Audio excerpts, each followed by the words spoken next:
Alors bonsoir à tous et bienvenue sur votre plateau, toujours pour notre émission Entre Proms.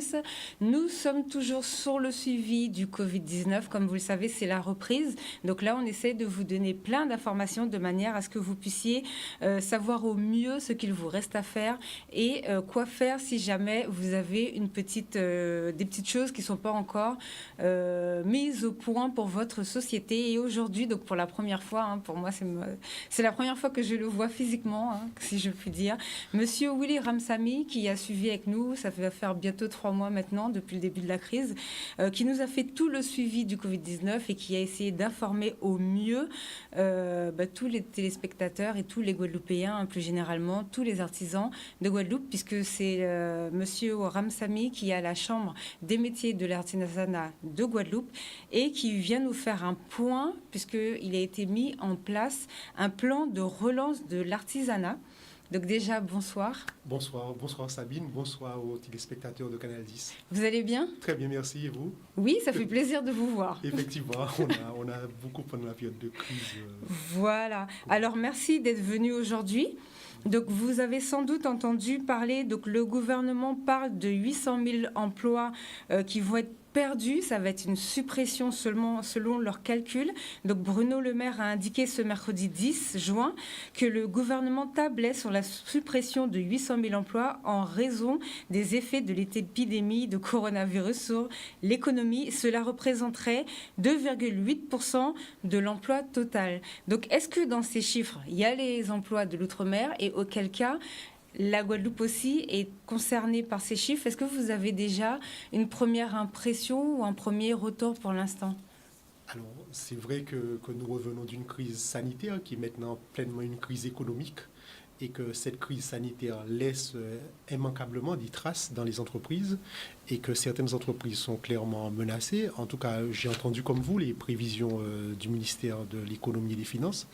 J'ai aussi entendu ce matin ou hier, je crois, les premiers chiffres de l'emploi en Guadeloupe. Oui. Et c'est vrai que nous ne sommes pas encore clairement impactés. Mais moi, ce que j'observe, c'est que les entreprises ont connu de vraies difficultés. Ils connaissent encore les difficultés. Que beaucoup des artisans que nous interrogeons, parce que vous savez que nous allons à la rencontre régulièrement des artisans à travers des visites d'entreprise, mais aussi lorsqu'ils viennent chez nous, que les choses ne vont pas aussi bien qu'avant, qu'il y a effectivement un impact Covid dans les entreprises en termes de perte d'activité, en termes de perte de chiffre d'affaires, et que même si le pays, le département est maintenant déconfiné, il ne voit pas dans les caisses des entreprises revenir les recettes et les chiffres d'affaires qu'ils avaient auparavant. Tout à fait. D'accord. Alors, une deuxième question, puisque nous avons fait avec vous toute l'évolution de la prise en charge de l'activité partielle. Il y a eu des changements au 1er juin 2020. Quels sont-ils et comment ça fonctionne finalement ? Oui, alors il faut savoir que effectivement, pendant cette période, comme il n'y avait pas d'activité dans les entreprises, certaines entreprises ont dû mettre en chômage partiel, en activité partielle leurs salariés. Et c'est vrai que l'État avait mis en place un dispositif qui était généreux, qui permettait aux entrepreneurs qui n'avaient pas d'activité de mettre en chômage leurs salariés, en tout cas en activité partielle. En avançant les salaires. En avançant les salaires, c'est-à-dire que le salarié pouvait bénéficier jusqu'à 70% de son salaire brut ou 84% de son salaire net. Et que cette avance que faisait l'entrepreneur, le patron, était entièrement remboursée par l'État. Et c'est vrai que maintenant, à partir du 1er juin, il y a eu une évolution, en tout cas pour toutes les activités en dehors des activités de tourisme, d'hôtellerie, de café, de restauration. Maintenant, pour les entreprises qui souhaitent mettre leurs salariés en chômage partiel, donc les salariés continueront à bénéficier du taux maximum de remboursement, qui peut aller jusqu'à 84%. En revanche, maintenant, l'État ne prend en charge que 85% du montant global et donc il reste effectivement à la charge de l'entreprise 15%. 15% à payer. Ça veut dire qu'avant, le salarié touchait 84%, donc aujourd'hui c'est toujours le cas. Pour lui, rien ne change. Mais par contre, le patron, le chef d'entreprise, avant, se voyait rembourser donc ce qu'il avait avancé comme salaire et aujourd'hui, il doit prendre à sa charge 15%. Donc ça, c'est ce qu'ils ont mis en place pour inciter les gens à revenir au travail. Est-ce que c'est une avancée avec la situation actuelle? Bon, alors, est-ce que c'est une avancée? Alors, je précise, en dehors des entreprises d'hôtellerie, de café, l'hôtellerie de restauration. Oui. D'accord. Donc pour toutes les entreprises qui constituent le gros du monde entrepreneurial de Guadeloupe, ce sera la norme. Est-ce que c'est une avancée? Alors, nous qui avons le regard des entrepreneurs et qui portons la voix des entreprises, et c'est ce que disent les élus de la Chambre de métier, c'est peut-être pas une avancée, puisque lorsqu'avant, en tout cas pour le chef d'entreprise, l'État prenait en charge 100%, maintenant il ne prend en charge que 85%. Sachant qu'il lui reste d'autres charges à payer, comme son loyer. Exactement, les charges fixes, les charges courantes. Et il faut dire aussi que les chefs d'entreprise ne mettent pas en chômage partiel ou en activité réduite les salariés par gaieté de cœur. Oui, c'est bien parce que des contrôles en plus. Exactement. Il y a quand même quelques abus, 24% visiblement, mais bon, ce n'est pas notre cas, je suppose ici. Tout à fait. C'est que l'activité partielle, elle est souvent contrainte par le manque d'activité réelle. Oui. Et donc, c'est souvent une solution de repli pour le chef d'entreprise. Donc, on a effectivement des activités dans lesquelles le volume d'activité n'a pas repris totalement. Ce qui est normal. Oui, parce qu'on est dans une période post-crise. Il y a encore chez le consommateur un certain nombre de craintes qui font que... Et d'ailleurs, je vois que les équipes de Canal 10 accompagnent régulièrement le président de la Chambre de métier, Gabriel Froid, lors des visites d'entreprise. Et chaque fois que nous allons dans ces entreprises, nous faisons la meilleure constat que les locaux sont vides, qu'il n'y a pas de clients. Et donc ça aussi, c'est une réalité. C'est vrai que l'activité n'a pas pleinement repris ou n'a pas repris suivant les mêmes niveaux que ce que voudrait que... Tout à fait, ou ce qu'elle était antérieurement à la crise. D'accord. Alors, vous avez préparé un plan de relance de l'artisanat. Donc, on va afficher tout de suite pour que vous puissiez bien comprendre de quoi il s'agit et on va en parler dans cette émission parce que vous allez nous expliquer, alors, qu'est-ce que c'est que ce plan de relance et qu'est-ce que vous prévoyez de faire globalement et après, comme ça, on va rentrer dans les détails au fur et à mesure. Qu'est-ce que c'est que ce plan de relance de l'artisanat? Tout à fait. Alors, c'est le plan de relance de l'artisanat porté par les élus de la Chambre de métier et son président. C'est vrai que les élus ont fait, avec les organisations professionnelles, ont fait le constat que les entreprises sont exemptes de cette crise sur le plan de la trésorerie, sur le plan de l'activité, sur le plan peut-être aussi de l'organisation, et qu'il y a lieu de porter, en tout cas, un appui public fort à la profession, au mode artisanal. C'est la volonté de la Chambre de métier qui se traduit par un plan qu'on appelle plan de relance de l'artisanat, avec des mesures de niveau macroéconomique et qui sont des mesures qui visent à réformer ou améliorer l'écosystème du monde de l'entreprise sur le plan législatif, sur le plan normatif ou de l'activité, et après avec des mesures plus microéconomiques qui consistent à accompagner les entreprises au quotidien. D'accord, donc c'est vraiment un plan adapté pour nous. Alors, qu'est-ce que vous avez mis en place? Par exemple, les mesures fiscales et sociales. Moi, je me souviendrai, je pense, toute ma vie, le jour où M. Foy avait posé directement la question au directeur de la DGE, puisque nous avons eu l'occasion ici de parler avec vraiment directement le ministère de l'économie et Monsieur Gabriel Foy avait demandé purement et simplement donc l'annulation des charges, puisque les charges continuent de courir alors que les entreprises, comme vous le dites, n'ont pas d'activité. Donc, qu'est-ce que vous avez prévu de ce côté-là? Comment vous comptez porter peut-être cette demande, sachant qu'au niveau national, ça a été repris le mois d'après. Beaucoup d'entreprises se sont fédérées pour pouvoir faire une grosse pétition et pour vraiment faire la demande au niveau du gouvernement. Oui, c'est vrai que le président Gabriel Froid avait, dès le début de la crise, sachant la structure des coûts des entreprises artisanales et souvent le poids des charges fiscales et sociales qui sont celles de ces entreprises, demandé qu'il y ait une annulation immédiate et sinon pleine des charges sociales et fiscales. Effectivement, nous le disons non pas parce que pour le demander simplement, mais parce que c'est une vraie réalité, c'est un coût. Et que nous pensons, et la Chambre de métier l'a dit, notamment, effectivement, vous l'avez dit, au ministère de l'Outre-mer, à la Direction générale des entreprises, que donner le coup de pouce aux entreprises qu'elles attendent passe déjà aussi par l'effacement, effectivement, certes, des dettes sociales et fiscales du premier semestre 2020, mais aussi une exonération pour les 3 semestres à venir, donc jusqu'en 2021, de manière à permettre aux entreprises, d'une part, d'amortir le choc qu'elles ont subi de plein fouet et de leur permettre effectivement de compenser les pertes d'activité qu'elles ont en ce moment.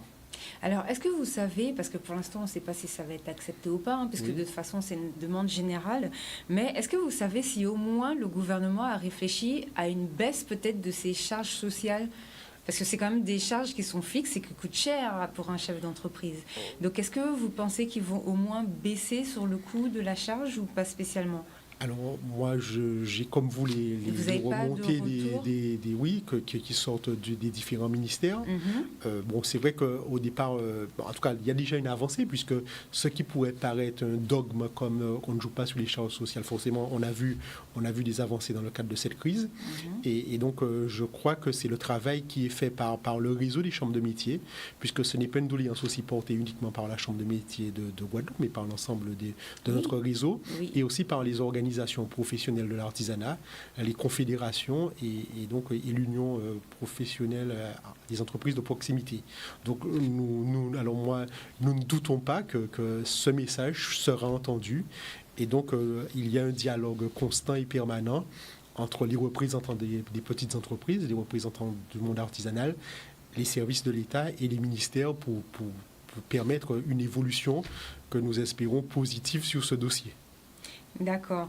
Ensuite, je vois que vous avez travaillé sur des mesures économiques. Donc, qu'est-ce que c'est? Est-ce que vous pouvez nous expliquer un petit peu ce que vous voulez faire par là, ce que vous entendez par là? Oui, alors sur le plan en tout cas macroéconomique, nous l'avons construit, ce plan de relance, et la volonté des élus selon un triptyque, donc des mesures sociales et fiscales. Donc sur le plan social, certes, il y a l'annulation des charges existantes, mais on souhaite aussi, et on a demandé, et la Chambre de métier l'a demandé, des moratoires plus longs pour permettre aux entreprises qui souhaitent se mettre à jour de bénéficier de délais plus longs que ceux qui sont existants aujourd'hui, pour bénéficier des moratoires et pouvoir se mettre à jour. Voilà. Et en dehors, après, effectivement, le premier niveau, ce sont des mesures sociales et fiscales. Le deuxième niveau, ce sont des mesures économiques, parce que ce qu'il importe de faire, quand bien même on aura assoupli les conditions de charges sociales et fiscales, mais s'il n'y a pas de réelle activité dans les entreprises, bien, la difficulté sera tout aussi constante et tout aussi identique. Donc, nous croyons qu'il y a un certain nombre de leviers qui permettent de densifier l'activité économique dans les entreprises artisanales. On sait le poids de la commande publique en Guadeloupe, et singulièrement sur l'activité économique. Donc, nous pensons aussi qu'il faut agir en premier lieu, en tout cas d'abord sur ce point-là. Donc en faisant de l'accès au marché public un plan de développement important de l'artisanat. Et ensuite effectivement, il y a l'accès à la commande publique. L'une des mesures que je ne vais pas lister de manière exhaustive toutes les mesures, mais notamment ce que nous proposons, c'est le relèvement des seuils des marchés publics pour permettre, si j'ose dire, en tout cas limiter les contraintes administratives et permettre aux petites entreprises d'accéder plus facilement au marché public. Aussi, vous savez que, et donc il y a un dernier rapport de la Cour régionale des comptes qui dit que les délais de paiement sont plus longs. C'est ce que j'allais vous dire. C'est la deuxième question qu'on a posée au ministère. Tout à fait. Est-ce que finalement, il y a une finalité de cette histoire, puisqu'ils nous ont dit qu'ils allaient regarder pour savoir à peu près quelles collectivités n'avaient pas encore fini de régler. Oui. Nous, on a entendu que les collectivités avaient vraiment avancé sur ce dossier. Est-ce qu'aujourd'hui, les entreprises peuvent au moins compter sur ces fonds pour aider peut-être à payer le reste de ce qu'ils ont à payer comme charge? Oui, en tout cas, ce que nous disons, c'est-à-dire que dans les caisses des collectivités, il y a un certain nombre de créances aux entreprises artisanales, et la volonté du président de la Chambre de métier, qui a d'ailleurs été entendue par un certain nombre de PCI notamment, c'est de favoriser le paiement des factures en instance, de manière à ce que les entreprises confrontées à des situations difficiles puissent, dans leur entreprise, trouver un certain nombre de trésoreries par le biais du paiement en tout cas des factures en instance. Alors, le marché public pour relancer l'économie artisanale, oui. Qu'est-ce que c'est? Ça, c'est quelque chose que j'adore, ça me parle tout de suite. Oui. Expliquez-nous ce que vous voulez mettre en place. Mais comme je le disais à l'instant, c'est-à-dire que le poids de la commande publique est bel et bien réel aujourd'hui. Les donneurs d'ordre public, qu'elles soient les collectivités majeures, les collectivités locales, les communes, par leurs travaux, par leurs achats, en tout cas, irriguent l'économie, l'activité économique et les entreprises. Et donc, ce que nous souhaitons, c'est qu'il y ait un véritable plan d'investissement de ces collectivités pour le démarrage des chantiers qui avaient été retardés, l'accélération, en tout cas, de la volonté du président Foy, c'est que les collectivités locales contribuent à accélérer cette reprise. Et c'est comment? Mais moi, ce que je voudrais savoir, parce que ça, on sait par exemple que ça peut fonctionner pour le bâtiment et tout, Oui. mais vraiment pour les petits artisans, comment est-ce que vous avez peut-être une technique que vous allez développer, Oui. peut-être mettre en pack je sais pas, des packs. La semaine dernière, on recevait des jeunes qui organisaient du tourisme avec vraiment tous les secteurs de la société. Est-ce que vous comptez peut-être vous rapprocher d'eux pour que les artisans puissent s'exposer dans ces lieux touristiques-là? Ou est-ce que Oui, vous avez en tout cas, peut-être... sur l'activité en elle-même, oui, je crois qu'il y a plusieurs leviers. Mhm. Il y a effectivement la commande publique, il y a aussi à valoriser les artisans, à promouvoir. Et aussi, et je crois qu'il y a d'autres organisations qui ont lancé des campagnes de communication là-dessus. Mhm. On compte aussi sur une forme de citoyenneté locale. Oui. Je crois que cette crise a révélé en tout cas la volonté des Guadeloupéens de consommer aussi local. Et je crois qu'il appartient aussi à chacun d'entre nous, nous sommes consommateurs, de soutenir nos entreprises locales par nos consommations directes. D'accord. Pour l'artisanat, Oui. c'est quoi le plan de relance? Oui, alors après, il y a donc sur le soutien de l'activité, nous pensons aussi, et donc la Chambre a fait une demande auprès des collectivités locales pour l'aider à mettre en place un chèque pays à artisans. D'accord. Vous savez que nous avons des consommateurs, en tout cas des ménages nécessiteux, défavorisés, qui souvent bénéficient d'un certain nombre de soutiens, qui peuvent être des soutiens financiers, de la part d'un certain nombre de collectivités, de la part aussi des communes à travers leur centre d'action sociale, les CECAS. C'est ce que j'avais demandé. Tout à fait. Et ce que nous sollicitons, c'est qu'une partie de ces aides soit faite en chèque pays. En chèque pays, tout à fait. Ce seraient des chèques qui seraient... Le modèle a déjà été éprouvé à d'autres niveaux. C'est aussi... Et donc, qui soient distribués sous ces chèques, sous la forme, par exemple, des chèques emploi-service ou des chèques à restaurant, qui permet... en Angleterre, je crois. Exactement, qui permet, en tout cas, à ceux qui bénéficieraient des aides sous cette forme, d'utiliser ce chèque dans les entreprises artisanales participantes et donc de flécher directement la consommation sur la consommation et les produits consommés localement. Ça, franchement, c'est une super bonne idée puisque ça voudrait dire qu'il y aurait un fonds alloué vraiment directement pour les artisans et ça, je pense que c'est quelque chose qui peut vraiment fonctionner. Est-ce que vous savez quand est-ce que ça va être mis en place à peu près? Est-ce qu'il faut compter pour la rentrée ou est-ce que pendant les vacances, là par exemple, on aura plein de vacanciers qui vont venir? Oui. Bon, c'est trop juste, surtout que il faut être inscrit, je suppose, dans les mairies, puisque vous me parlez de... Oui, alors c'est le projet sociale. Et encore à sa phase initiale, en tout cas. Il est en train d'être construit. Nous sommes en train de solliciter... Par exemple, aller chercher des chèques... à ma mairie? Non, pas encore. Nous sommes en train de construire avec ses partenaires l'affaire, si j'ose dire, en tout cas le projet. Un certain nombre de maires ont été sollicités déjà. Le projet présenté aussi aux collectivités majeures et donc sera présenté. Et donc nous donnons encore le temps de la mise en œuvre, mais clairement c'est une volonté de la Chambre et c'est vrai qu'il a reçu un écho favorable auprès de ceux à qui il a été présenté.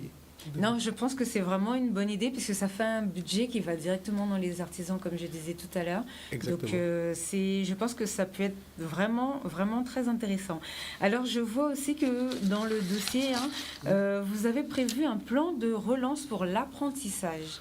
Oui, c'est clair qu'aujourd'hui, lorsque les activités, les apprentis sont des salariés, et c'est vrai que lorsque l'activité est réduite, forcément, il y a peut-être moins d'apprentis dans les entreprises. Donc, c'est clairement la volonté de la Chambre, et qui a déjà été entendue par le gouvernement, puisque c'est d'accompagner les entreprises qui maintiennent en apprentissage un certain nombre de jeunes en Guadeloupe, quand bien même l'activité baisse, en les soutenant financièrement.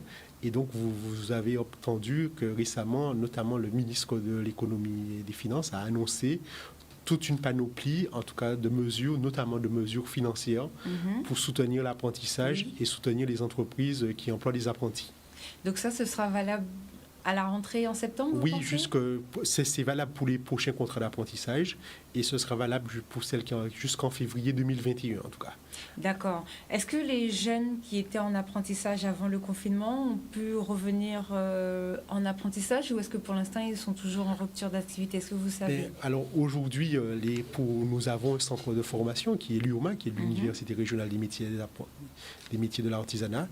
À ce jour, les cours n'ont pas repris pour des raisons techniques ou organisationnelles. Les examens sont quand même organisés. D'accord. Et donc, comme nous nous donnons le début de la rentrée scolaire pour reprendre pleinement les cours. D'accord. Et donc, les cours débuteront vraisemblablement en septembre. C'est en septembre. Mais alors, du coup, parce que vous me dites que les examens sont maintenus, comment ça se passe pour les jeunes apprentis? Ils sont déjà au courant? Ils ont déjà été convoqués? Alors c'est vrai que nous avons le directeur de l'IOMA, M. Jean-Luc Pierrot, qui est à la manette dans cette affaire. Et avec ses services, les choses sont organisées réglementairement et conformément à nos obligations conventionnelles et réglementaires. D'accord, super de ce côté-là. Alors ensuite, je vois que vous avez mis en place des mesures économiques. Est-ce que vous pouvez nous en parler, s'il vous plaît? Oui. Je vois une aide pour les entreprises victimes de la crise, par exemple. Oui. Qu'est-ce que vous entendez par là? Oui, c'est clair que donc nous avons, au-delà des mesures sociales, des mesures économiques, des mesures financières, et notamment, effectivement, une aide spécifique en complément, certes, des aides existantes, mais c'est vrai qu'il y a un certain nombre de pertes d'entreprises qui ont eu des pertes d'exploitation fortes. Et ce que nous disons, c'est que, en tout cas, la Chambre de métier, c'est que certes, il y a eu le fonds de solidarité, la prime des 1 500 €. Et ce n'était pas suffisant. Mais c'est vrai que ce n'est pas suffisant.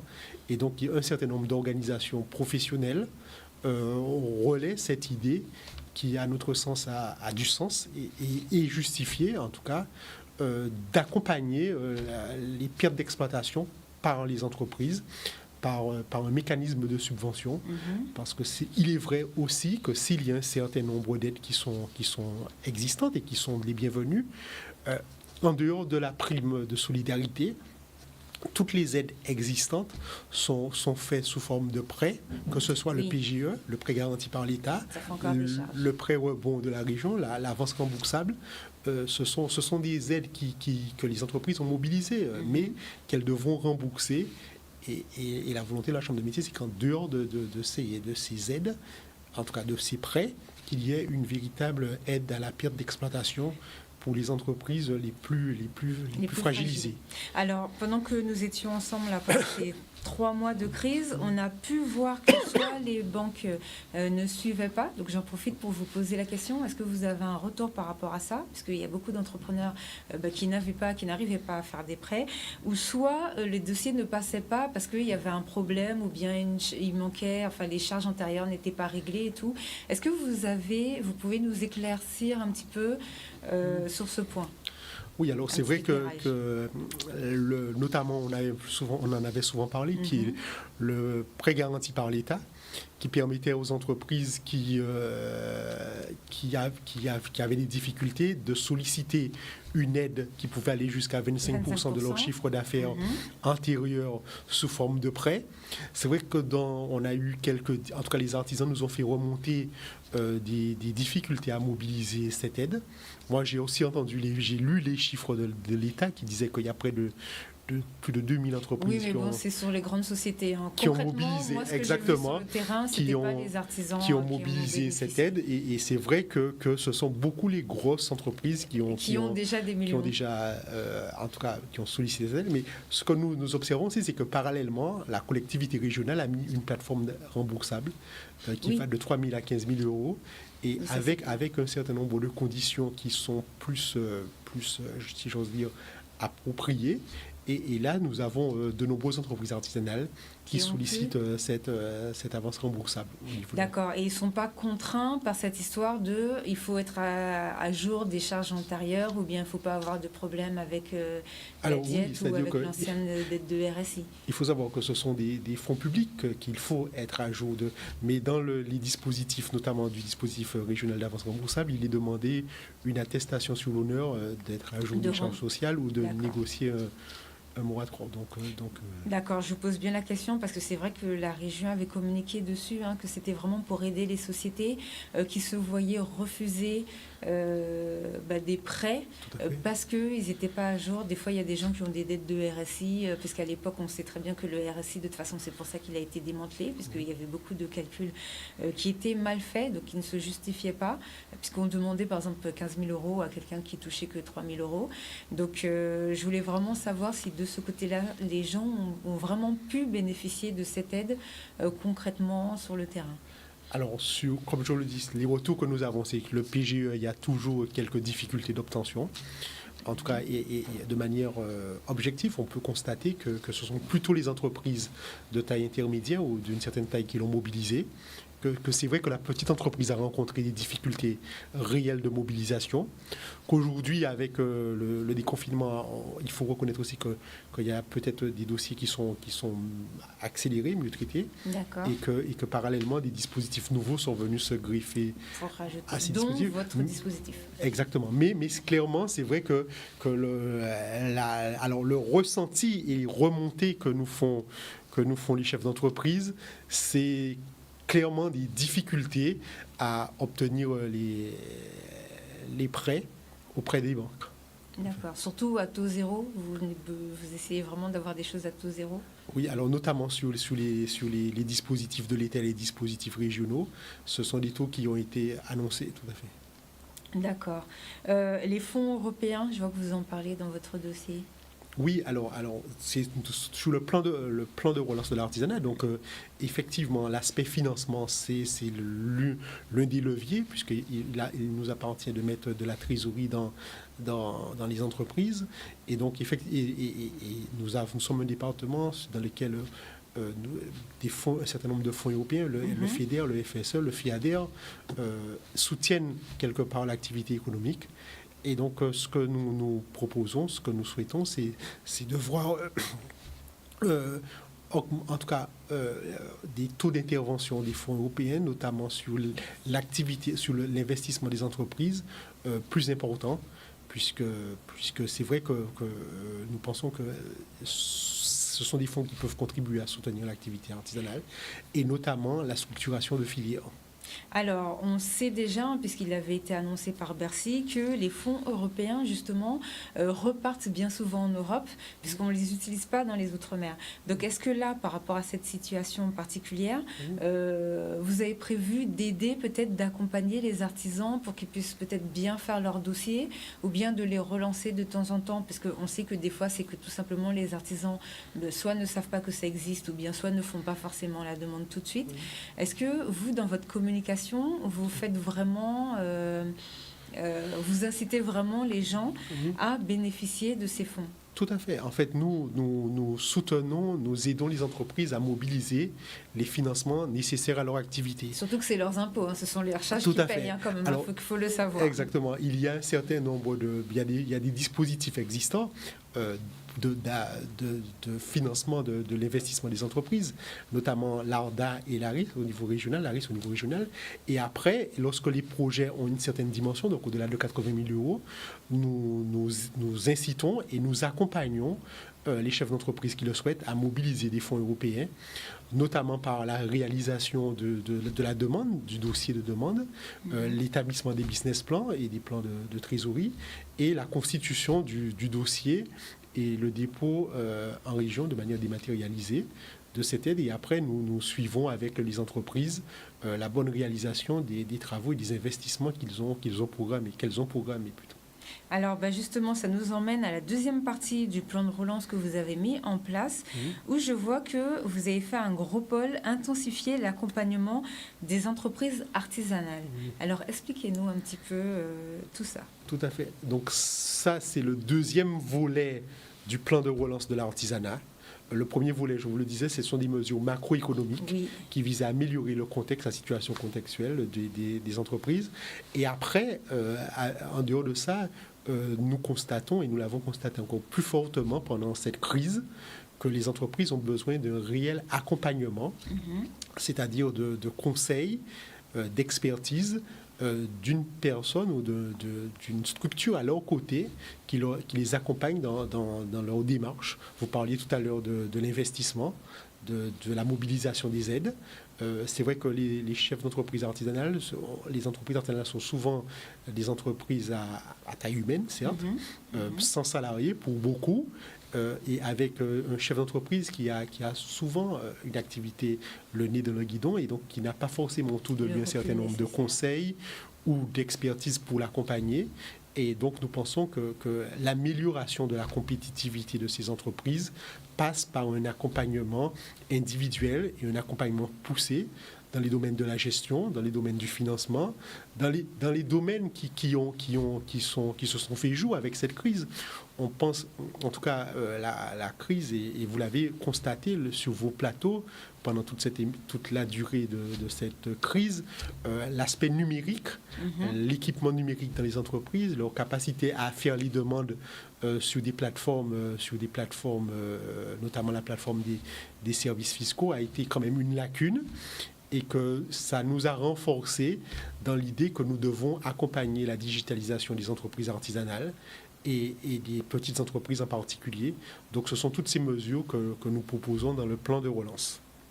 D'accord. Est-ce que vous voulez rajouter quelque chose par rapport à votre dossier? Donc là, ce dont on a parlé tout à l'heure, c'était la première partie. Ça, c'est un dossier que les artisans peuvent trouver ou comment ça se passe? Oui, alors c'est un dossier que nous avons envoyé, en tout cas que le président de la Chambre a adressé au chef de file du développement économique localement, donc la région dans un premier temps, ensuite l'État, et auprès des organisations professionnelles.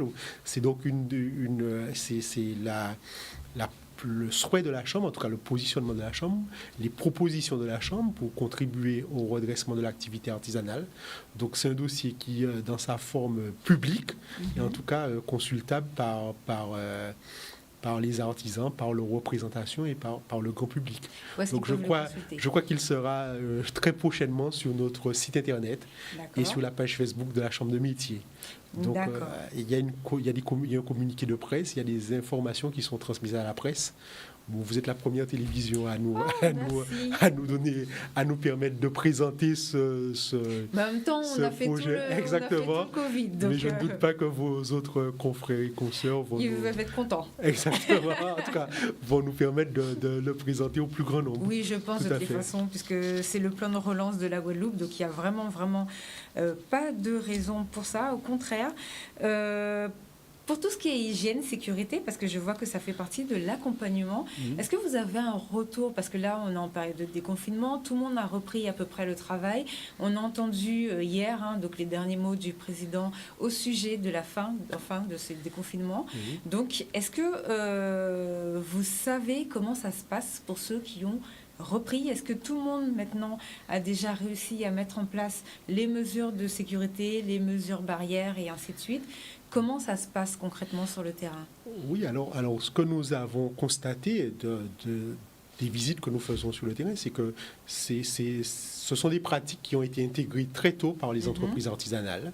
Donc les fameux gestes barrières, les outils de protection, l'organisation des ateliers, des locaux, de manière à sécuriser à la fois l'artisan, ses salariés et ses clients. Donc ce sont des pratiques qui sont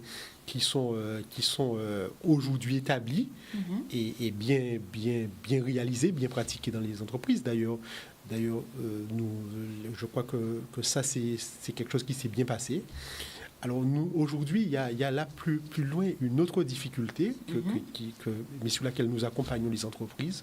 C'est qu'il faut savoir que dès lors qu'une entreprise a au moins un salarié, elle doit établir en tout cas une identification des risques professionnels et un document unique d'évaluation des risques professionnels. Et donc le coronavirus fait naître un nouveau risque professionnel.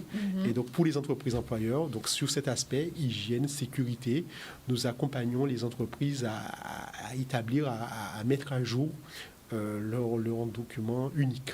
Bon, j'espère que vous avez bien entendu. Donc, n'hésitez pas à contacter la Chambre des métiers pour cette histoire de documents à mettre à jour. De toutes les façons, quand c'est des documents comme ça, il vaut mieux vraiment se rapprocher de tout ce qui est chambre consulaire pour vraiment avoir les bonnes informations. Parce que des fois, on est capable de vous dire que votre dossier ne passe pas pour un élément vraiment tout simple. Alors, dernier point que je voudrais aborder, je vois que vous parlez de favoriser le développement de l'artisanat par la création d'entreprises de qualité. Qu'est-ce que vous entendez par là? Est-ce que ça veut dire que les artisans qui existent déjà doivent profiter, pourquoi pas, pour se remettre en place? Qu'est-ce que vous voulez dire par là? Oui, alors c'est un constat qui a déjà été établi depuis longtemps. C'est-à-dire qu'aujourd'hui, l'entreprise artisanale, c'est une entreprise qui produit en tout cas des productions, des services de qualité. Vous voulez qu'on essaie de faire des choses luxueuses? Tout à fait.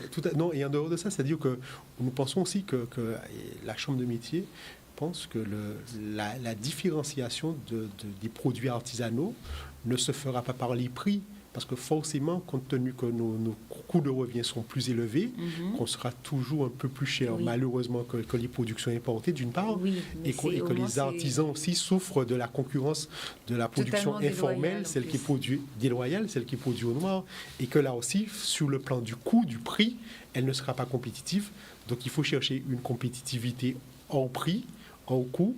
Et donc, c'est par la qualité, c'est en aidant les entreprises à se structurer par la qualité, à développer des labels, à créer des produits d'excellence, et notamment par la formation à travers l'Université régionale des métiers de l'artisanat, à permettre aux entreprises de gagner en compétitivité par la formation, par la qualité, par les labels et par la reconnaissance de ces labels. Bon, ça, je trouve que les labels, c'est une superbe idée, surtout que je ne suis pas la dernière à dire que les Guadeloupéens ont fait souvent des choses qui sont reconnues dans le monde entier et que nous, personnellement, on ne reconnaît même pas ce que font nos jeunes Guadeloupéens chez nous. Alors, j'en profite justement, comme vous me parlez de cette histoire de labels et de qualité, j'aurais voulu poser la question à M. Foix, puisqu'il connaît mon point de vue sur ça, mais je vous la pose. Le président a déclaré qu'il faut que l'on soit indépendant et que l'on produise, que l'on relocalise et que l'on produise au maximum chez nous. Alors, est-ce que le « nous », ça englobe nous? Parce que nous, on reçoit que des choses qui ne sont pas produites chez nous. Est-ce qu'on aura le droit de vendre et de produire chez nous? Oui, en tout cas, nous, les artisans produisent déjà bien localement. Oui. Ce sont les principaux producteurs de richesses locales, de richesses endogènes. Et donc, que ce soit les menuisiers, que ce soit les métiers d'art, que ce soit, et tout, même ceux qui produisent des services, c'est véritablement une production locale. Donc, je crois que ça, c'est depuis tantôt, depuis l'origine, l'essence même de l'entreprise artisanale. Oui. C'est une entreprise de proximité qui produit en utilisant des intrants souvent locaux dans son environnement propre, en vendant à des clients de proximité, en utilisant tous les principes, notamment les circuits courts en termes de vente, en termes d'approvisionnement. Donc, ce que souhaite le gouvernement actuel, c'est ce que font les entreprises artisanales et les petites entreprises depuis bien longtemps. Et donc, on se réjouit que maintenant, c'est reconnu, en tout cas, c'est une volonté. Et ce que nous espérons, c'est qu'à cette volonté, il y aura des actes à travers le soutien de l'émergence d'une vraie production locale. D'accord, et que ce soit au moins... Alors, je ne vais pas lever de polémique, mais au moins, pour que pour une fois, il n'ait pas parlé juste pour parler. Puisque depuis ce matin, on n'entend que ça au niveau des commentaires. Donc, je ne sais pas si vous avez suivi un petit peu, mais qu'au moins la parole du président puisse être actée. Parce que ça pourrait être bien. Par exemple, si je prends le cas que ce soit des boulangeries ou bien de beaucoup de productions que l'on fait chez nous, il y a beaucoup de concurrence, comme on disait tout à l'heure, déloyale. Je prends le simple exemple des masques, puisqu'on en avait parlé. Nos couturiers font des masques chez nous. Et d'ailleurs, ils ont même reçu le tissu, peut-être, parce que la dernière fois qu'on s'était eu au niveau de la chambre, le tissu était en commande, de manière à ce que la fabrication soit faite directement et qu'il n'y ait pas les différentes couches intermédiaires qui ont été mises en place avant. Donc, c'est vrai que quand en face, ils se retrouvent en concurrence avec des masques fabriqués en Chine. Donc là, ça pose vraiment quand même un problème au niveau de notre artisanat. Donc le président dit qu'il faut que l'on soit indépendant, ça serait bien que ça s'applique aussi à nous. Oui, en tout cas, vous avez dit que vous auriez posé la question au président Foy. Moi, en tout cas, je suis un administratif. Je peux vous dire simplement que nous avons entendu, comme vous, ces annonces. Ces belles annonces. Et je pense que derrière, effectivement, il y aura nécessairement des mesures de soutien à la densification de la production locale. D'accord. Bon, on espère, parce que ça fait très longtemps quand même. On n'a pas attendu la crise de Covid-19 pour le demander. Et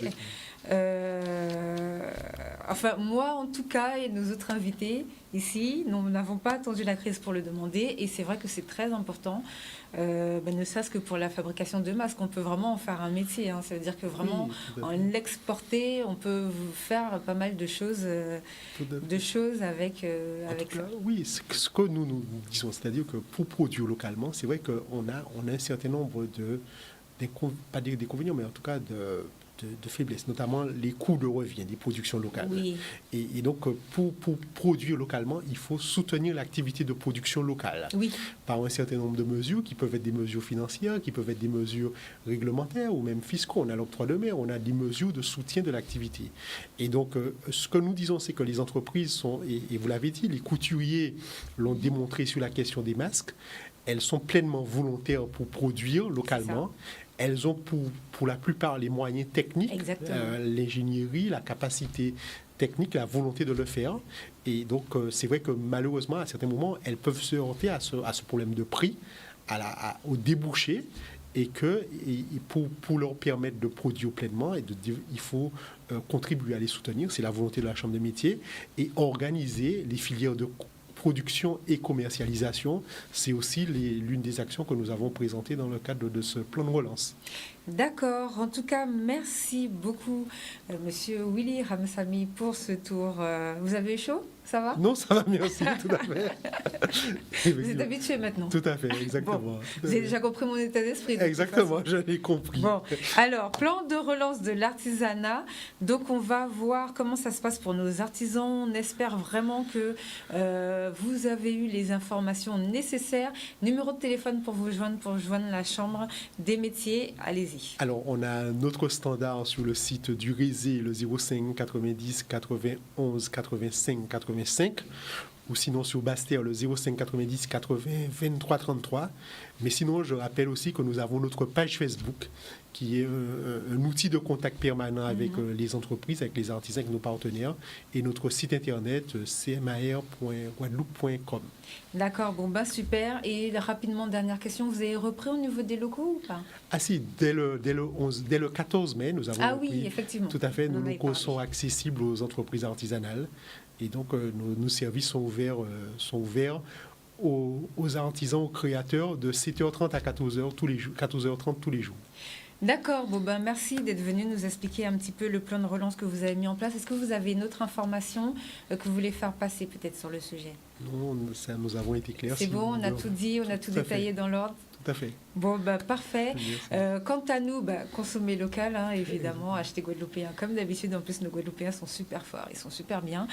Et à la semaine prochaine, donc la semaine prochaine, on va refaire un point encore sur la relance, mais avec la CCI, pour voir un petit peu au niveau des entreprises comment ça s'est passé. Et vraiment, on espère que tout le monde a pu, là, on arrive sur la fin du